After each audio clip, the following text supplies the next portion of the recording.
Everyone, I really hope you are doing great. आज हम लोग बात करेंगे हिमाचल प्रदेश जुडिशरी की जो वैकेंसी नोटिफाई हुई है उसके बारे में।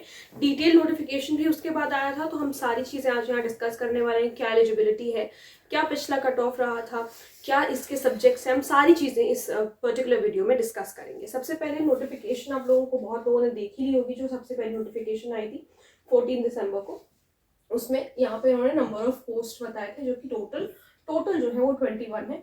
अनरिजर्व के लिए 11 है, और scheduled caste of Himachal Pradesh 3 है। Scheduled tribe of Himachal Pradesh वो भी 3 है, और ओबीसी के लिए 4 है। तो बेसिकली यहाँ पर ऑफ हिमाचल प्रदेश लिखने का मतलब ये है कि अगर बाहर की स्टेट से कोई बच्चा जा रहा है पेपर देने के लिए, कोई कैंडिडेट जा रहा है, तो वो वहाँ पे जनरल कैंडिडेट ही कहा जाएगा, अनरिजर्व कैटेगरी उसे कही जाएगी। जो हिमाचल प्रदेश के लोग हैं उनको ही रिजर्व कैटेगरी का बेनिफिट मिलेगा। हर स्टेट में ऐसा ही होता है, ठीक है।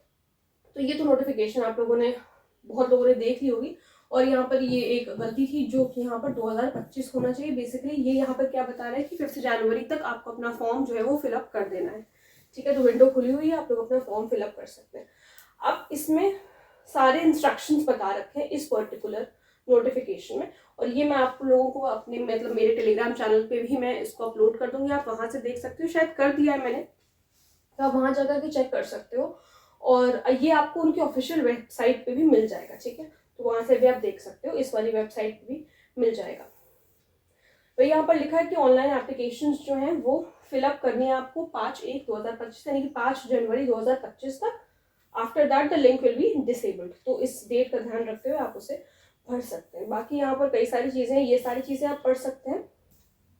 यहाँ पे लिस्ट ऑफ डॉक्यूमेंट्स है, क्या आपको अपलोड करना है। अच्छा, एक और चीज़ है कि अगर मान लीजिए आपकी डिग्री नहीं है, अभी डिग्री नहीं आई, जो भी फ्रेश लॉ ग्रेजुएट्स हैं उनको प्रोविजनल सर्टिफिकेट की जरूरत पड़ेगी। अभी इस पॉइंट ऑफ टाइम पे प्रोविजनल सर्टिफिकेट, यहाँ पर ऐसा कुछ नहीं लिखा, लेकिन प्रोविजनल सर्टिफिकेट चल जाएगा इस पॉइंट पे, ठीक है। अब यहाँ पर वही सेम बात, यहाँ पे पे स्केल के बारे में बता रखा है 77,840, जो कि 136 तक जा रहा है। इसेंशियल क्वालिफिकेशंस जो है, कैंडिडेट जो है वो इंडिया का सिटीजन होना जरूरी है, ठीक है। Candidate must be holder of degree in law as recognised by BCI on 5 January 2025। Desirable qualification, आपको कस्टम्स का, वहाँ के मैनर्स का नॉलेज होना चाहिए हिमाचल प्रदेश का। ये डिजायरेबल क्वालिफिकेशन है, लेकिन ये इसेंशियल का मतलब है कि ये तो चाहिए ही चाहिए, ये नहीं भी होगा तो चलेगा, ठीक है। इंटरव्यू में आपसे सवाल पूछे जा सकते हैं ऑब्वियसली। एज लिमिट क्या है? 22 साल मिनिमम एज होनी चाहिए। मैक्सिमम जो एज लिमिट है वो है 35 ईयर्स। ये मैक्स एज लिमिट है यहाँ पर रिजर्व कैटेगरी के लिए 3 साल का, SC ST OBC के लिए 3 साल का रिलैक्सेशन भी है, यानी कि 5, 36, 37, 38 तक वो पेपर दे सकते हैं, ठीक है। हाँ, for the candidates of reserved categories SC ST and OBC category no relaxation age except fee shall be admission. अच्छा, ये तो चलो छोड़ दो, ये तो आप खुद पढ़ सकते हो। अप्लाई किस तरीके से करना है वो यहाँ पर चीजें बता रखी हैं। अब हम बात कर लेते हैं। सबसे पहले फीस यहाँ पर बता रखा है, मेल कैंडिडेट्स का 600 है, कैंडिडेट्स ऑफ अदर स्टेट्स 600 है, रिजर्व्ड कैटेगरी को मिला करके। फीमेल कैंडिडेट्स के लिए कोई फीस नहीं है, तो ये भी आपको ध्यान रखना है। और अब सिलेबस, बहुत लंबी नोटिफिकेशन है, लेकिन कोशिश करें कि एक एक चीज आप इसमें पढ़ लें। डिस्क्वालिफिकेशन किस तरीके से हो जाएगा एग्जामिनेशन से, वो भी वहां पर बता रखा है। अब यहाँ पर हम आते हैं स्कीम ऑफ एग्जामिनेशन पे। प्रिलिमिनरी एग्जामिनेशन के 3 पेपर होते हैं, 100 नंबर का ईच पेपर होता है। 3 पेपर होते हैं, civil law 1, civil law 2 and criminal law. ये 3 पेपर होते हैं, 100 नंबर का पेपर होता है। 50 क्वेश्चन होते हैं, that makes 2 marks for each question, ठीक है। 50 क्वेश्चन होते हैं और आपको 1 घंटे में वो सॉल्व करना होता है। तो वही यहाँ पर बताया हुआ है, और डेट भी बता दी गई है। तो preliminary examination will be held on 2 मार्च 2025। तो ये आपको ध्यान रखना है। अच्छा, मेंस का भी वही सेम सिलेबस है। तो syllabus for preliminary examination shall be same as provided. Paper 1 से लेकर के पेपर 3 जो मेंस का सिलेबस है वही सेम सिलेबस प्री का है, तो इसमें आपको कुछ अलग से नहीं पढ़ना है। तो इसका कहने का मतलब ये भी है कि पहले आप लोगों को मेंस की प्रिपरेशन करनी चाहिए, क्योंकि हिमाचल प्रदेश जुडिशरी एक ऐसा स्टेट है जहाँ पर मेंस थोड़ा सा कठिन आता है बाकी सारे राज्यों से। हिमाचल प्रदेश हो गया, उड़ीसा हो गया, इन सारे का जो मेंस का पेपर होता है वो बहुत डिफिकल्ट होता है। और जो आपका प्री होता है वो टोटली कंसेप्चुअल बेस्ड क्वेश्चंस होते हैं। तो मेक श्योर करिए कि मेंस की प्रिपरेशन पहले से ही शुरू हो जाए। सिविल लॉ 1 में CPC है आपका, इंडियन एविडेंस एक्ट है, इंडियन स्टैंप एक्ट है, हिमाचल प्रदेश कोर्ट्स एक्ट है, और स्पेसिफिक लीड एक्ट है, ये 200 मार्क्स का है। ये मैं मेंस के सिलेबस की बात कर रही हूँ, ठीक है। यही सेम सिलेबस आपका उधर चला जाएगा प्री में भी, बस वहां पे मार्क्स चेंज हो जाएंगे, ठीक है। Civil law 2 Indian contract act, Hindu law Indian limitation act, Indian limitation act भी होगा, यहाँ पे द लिमिटेशन एक्ट होगा, ठीक है। TPA HP urban rent control act, ठीक है।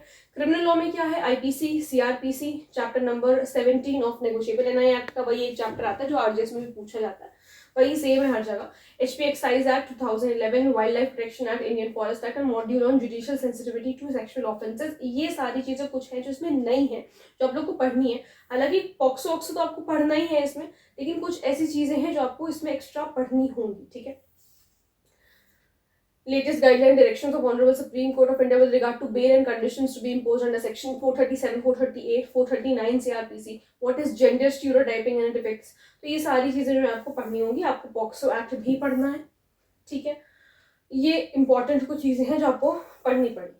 और उसके अलावा देखो, पॉक्सो तो मैंने आप लोगों को पहले बता दिया, जेजे एक्ट आपको पढ़ना है अलग से जो माइनर लॉज में है, डीवी एक्ट पढ़ना है जो आरजेएस का जिन्होंने पेपर दिया है, जो आरजेएस के सिलेबस से भली भांति परिचित हैं और जो पेपर देना चाहते थे या जिन्होंने पेपर दिया उन्होंने ये सारे सब्जेक्ट्स पढ़े होंगे। तो ये सारे सब्जेक्ट्स बहुत छोटे छोटे सब्जेक्ट्स हैं, कोई ऐसा बहुत बड़ा सब्जेक्ट नहीं है कि आप उसको खत्म नहीं कर सकते, एक्सेप्ट जेजे एक्ट को अगर हम छोड़ दें। जेजे एक्ट को आपको शुरू से ही पढ़ने लगना चाहिए क्योंकि उसमें सेक्शंस थोड़े से ज्यादा है, थोड़ा सा लेंथी एक्ट है, ठीक है।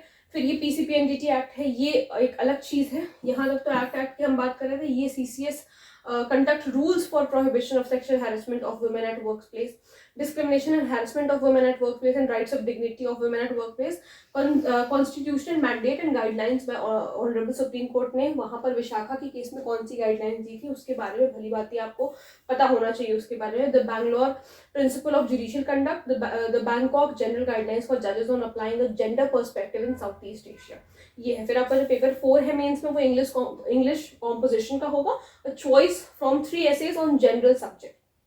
चॉइस होगी 3 एसेज में से आपको एक एसे चूज करना होगा।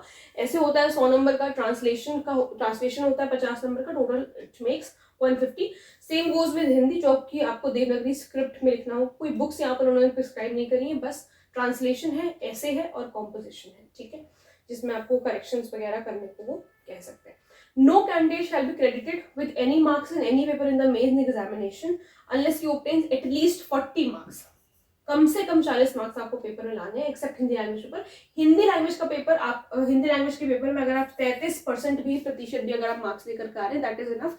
लेकिन आपको बाकी के पेपर्स में यानी कि सिविल लॉ में, क्रिमिनल में, इंग्लिश में आपको कम से कम 40% तो चाहिए होगा, ठीक है। और क्या बता रहा है, no candidate would be considered to have qualified the mains examination unless he obtains 45% aggregate in all papers. 45% in total हर पेपर में आपका होना चाहिए और 33% एटलीस्ट मार्क आपका हिंदी में होना चाहिए। ये बता रखा है आपका मेंस का क्वालिफिकेशन क्या है मेंस का पेपर देने के बाद। फिर वाइवा वोक है जो कि 150 मार्क्स का है, यानी कि इंटरव्यू। तो ये सारा था आपका सिलेबस जो मैंने आप लोगों के साथ डिस्कस किया। बाकी इसमें कुछ ऐसा बहुत इंपॉर्टेंट नहीं है, हालांकि इंपॉर्टेंट है आपके लिए, इंपॉर्टेंट आप इसे पढ़ सकते हो पूरा नोटिफिकेशन एक बार एग्जाम में बैठने से पहले एक बार पूरा नोटिफिकेशन ध्यान से पढ़ लेना, क्या आपको करना है क्या नहीं करना है, उससे ये पता चल जाएगा, ठीक है। अब मैं पूरा यहाँ पर डिस्कस नहीं कर सकती क्योंकि बहुत बड़ा नोटिफिकेशन है। एक बात तो ये, दूसरी बात की अभी भी क्या कंफ्यूजन है कि न्यू क्रिमिनल लॉज पूछे जाएंगे कि पुराने क्रिमिनल लॉज पूछे जाएंगे, तो ये तो आई गेस सबने सॉल्व कर ही दिया है। मैं भी आप लोगों को बता देती हूँ कि आपके ये जो लेटेस्ट नोटिफिकेशन है इसमें इंडियन एविडेंस एक्ट, सीआरपीसी और आईपीसी के बारे में ही बताया हुआ है, तो आपको वही पढ़ना है, नए क्रिमिनल लॉज नहीं पढ़ने। इससे पहले भी हिमाचल प्रदेश जुडिशरी का एक नोटिफिकेशन आया था जिसमें उन्होंने कहा था कि 31 दिसंबर 2025 तक 31 दिसंबर 2025 तक हिमाचल प्रदेश में जो भी पेपर्स होंगे लॉ से रिलेटेड उसमें सारे में हम पुराने क्रिमिनल लॉज ही पूछेंगे, यानी कि आईपीसी, आपका सीआरपीसी और इंडियन एविडेंस एक्ट ही आएगा। तो ये आपको ध्यान रखना है। अब कोई भी कंफ्यूजन नहीं होनी चाहिए कि पुराने पूछे जाएंगे कि नहीं पूछे जाएंगे। जब उसमें इस वाले नोटिफिकेशन में पुराने लिखे हैं तो पुराने ही पूछे जाएंगे, आपको अपनी प्रिपरेशन वैसे ही करनी है, ठीक है। तो आई होप आप लोगों को ये वीडियो आप लोगों के लिए यूजफुल रही होगी। कुछ आपको किसी कंफ्यूजन का समय नहीं है, अब बस अपनी पढ़ाई आपको करनी है और आपका फॉर्म भर जाना चाहिए, बस इतना है, ठीक है। मिलते हैं नेक्स्ट वीडियो में। Thank you so much.